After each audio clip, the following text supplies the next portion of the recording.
Hello, welcome back to the channel. In this video, I explain Amazon Business App Review to see if it's worth using. The Amazon App Review is designed for companies that want a convenient way to buy workplace essentially directly from their phone, from office suppliers and the technology of to maintenance and the judicial product.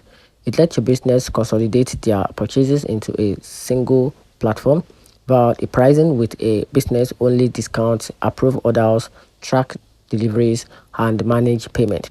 The app sync directly with your Amazon business account, making it easy for you and your teams to reorder frequently used items, generate the approval purchasing report, and keep all transactions in one place. It's especially helpful for companies with multiple employees who need to buy different things, or for small business trying to streamline their procurement process.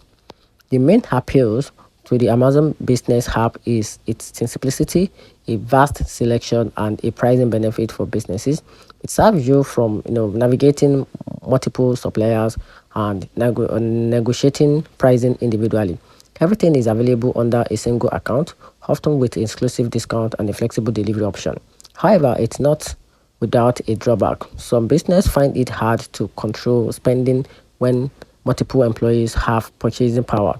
There are occasional complaints about delivery hiccup and confusing invoicing. Furthermore, while it's great for buying physical products, it's not designed to handle a specialized service or subscription. So if you need a convenient all-round purchasing platform for your business, a day-by-day needs, it's worth considering. But if you're ready, if you require a tight control and a specialized procurement, and you need a more sophisticated solution, I think you should go for Amazon Business Hub, and that's it.